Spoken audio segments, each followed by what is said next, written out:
Okay, so I'm really excited because I just got this in the mail.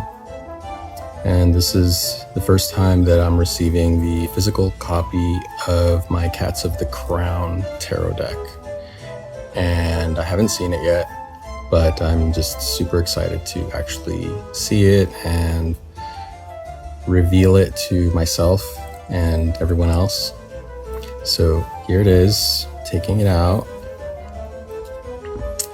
And so right away, I'm noticing that the first card of the deck looks actually pretty good. The whole thing is in plastic, so I'm going to go ahead and take that off. So I can start going through one card at a time. All right, so I got the plastic off. And I got a gloss finish on these cards just because I had read that with the gloss finish, the colors will pop out a little better. And so far, just with this first full card, I'm actually very pleased. The colors really are coming through. I'm really happy about the way the back came out as well. Some people might not like the gloss because there can be a little bit more reflection in the light, but it does help the longevity of the cards, and you'll be able to get a lot more use out of the cards with that gloss finish, as it does add a little bit more durability.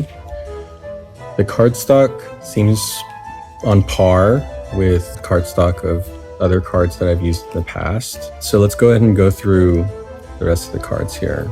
So we have the Magician. Really happy with the way it's looking so far. Then we have the High Priestess and the Empress. It's looking really lovely. The Emperor.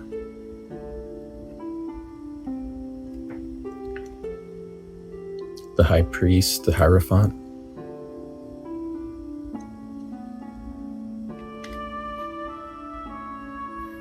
The Lovers. Just really loving the way it's looking so far. And so when I was designing this deck, I really wanted it to be usable for serious readings. I didn't want it to be a gag gift like a lot of the cat decks that are out there. They're cute and they make nice things to add to your collection, but I find that a lot of those theme decks are not really usable for readings that you would do for yourself concerning a serious topic, or readings that you would do for other people. And so I've done a lot of readings for people. I've done thousands of readings at this point since I've been doing this professionally, about 7 years. And so I have a real clear idea of what I want to see in a deck when I'm doing readings. And typically what I want out of a deck, if I'm going to be using it, is for it to follow, if it's a tarot deck, for it to follow the Rider-Waite sort of archetypes. I want the typical symbols to be there. They don't all have to be there, but the main ones I really do expect to be there. And so when I was designing this, I wanted to make sure that, for example, like with the Justice card here, I wanted to make sure the scales were there and that she was holding a sword. And I wanted it to essentially have all the typical symbology that you would find. And like I said, it doesn't necessarily have to have every single thing that the Rider-Waite would have, but I wanted it to be useful in terms of like guiding people towards doing an accurate and useful reading for themselves or for others. So here's the Death card. Just really loving the way this is looking so far. Another thing that's unique about this deck that I was really striving for was for the cats to have thoughtful expressions, and expressions that matched the energy of the card that they're in. And so, for example, here's the Devil card. And as you can see, there's a Sphinx cat in there. And that's another thing that I was thinking about a lot when I was designing the deck, was to use cats that sort of matched the situation that they were in terms of the demeanor. Here's the Tower card. This is just like so cute, but also like disturbing, because you can see the cats are just running away, clearly very worried about the exploding tower behind them. But at the same time, they are actually pretty cute, but clearly very concerned about what's happening. Here's the Star card.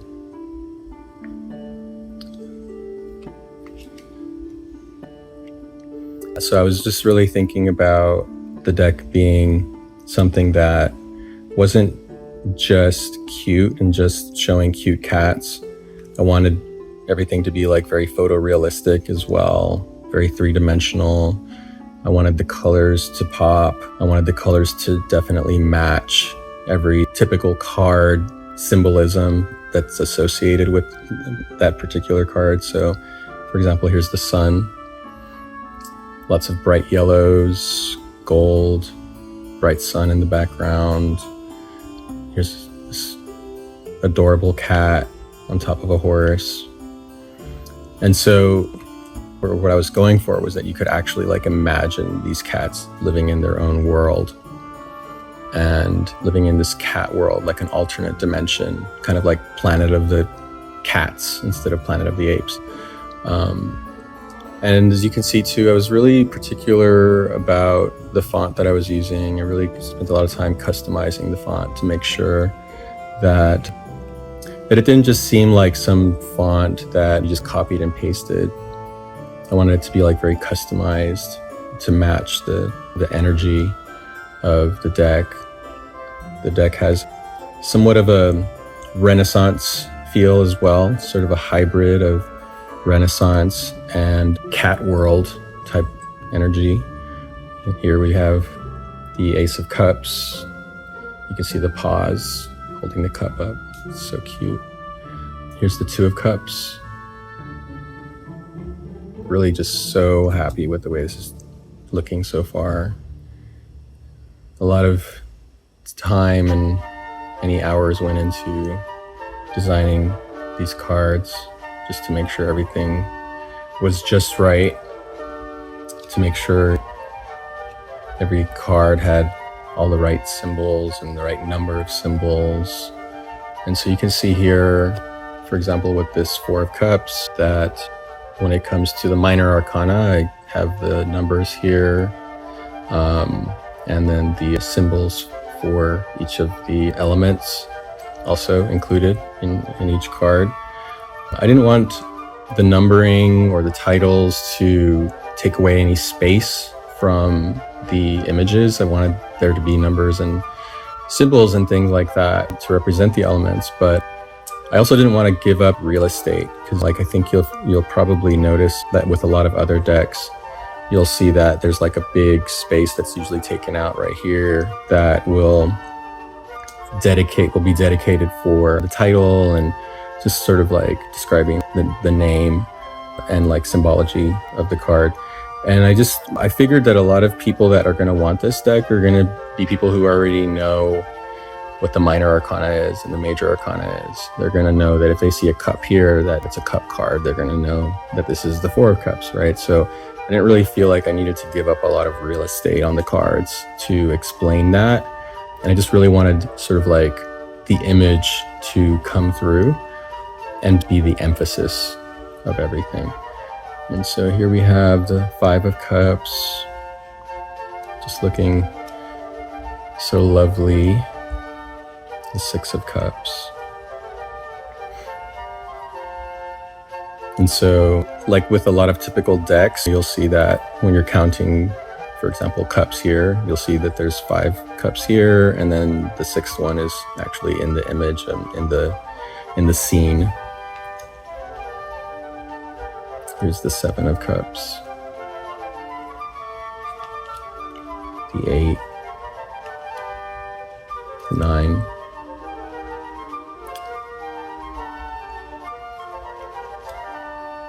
Ten of Cups.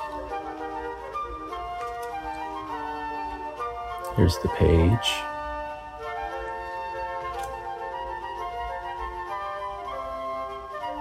Just so excited to actually use this deck. And I'll actually be doing readings and posting them online, posting them in social media and TikTok and Instagram and things like that, YouTube. And I'll be using this deck quite a bit going forward, just so people can get used to the images of the deck and also get used to using it for readings that would apply to real life circumstances.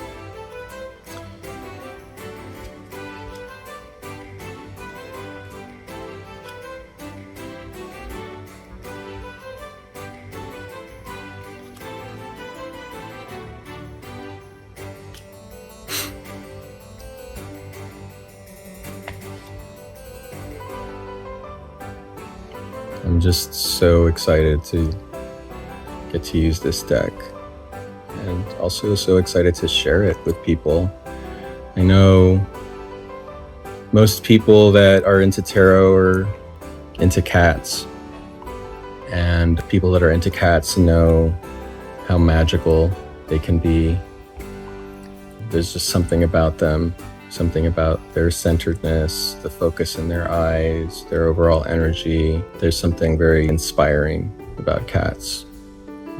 There's something also very mysterious about them as well. And I think that's why people have just been drawn to them for so many thousands of years. And so I wanted to make a deck that essentially honored not just how cute cats are, but how they give us information at times, how they sort of inspire us like a mystical level, inspire us to be more centered, but yet they're so playful and so cute. I think they're just very magical creatures, and I wanted a deck that didn't just capture the cuteness, but also captured their ability to convey information to us through their mystical and centered natures. This is one that I really was excited about, actually. It's the 8 of Wands. And so got 8 wands here. Typically the 8 of Wands is a picture with 8 wands flying in the air. So you do have 8 wands flying in the air, but they're also attached to cats. And so you can see in the expressions that they have on their faces here that they are feeling the moment. They're feeling exhilarated, excited, a little bit scared. So there's a lot of motion going on in this, a lot of breaking through barriers, but also possibly even some fear and some uncertainty with all of the rapid change that's going on. This is also one of my favorites here, the 9 of Wands. Just really love how this came out. The 10 of Wands. Here's the Page and the Knight.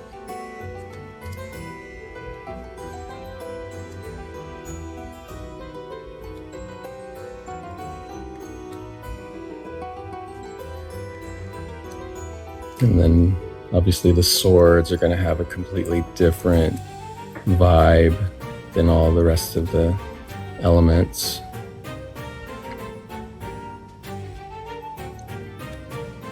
A much more stark sort of feeling from the swords, just because the swords represent thought.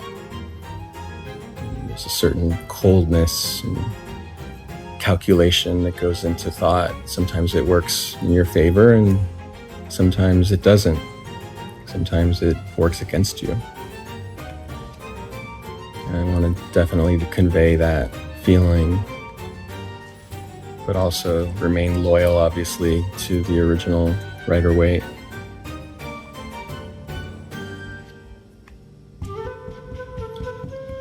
So coming to the end here, like I said, I'll be doing quite a few readings online, just short little readings, just so you can get an idea of the deck and how to use it, and just different ways to interpret it, but using it from the cat's perspective.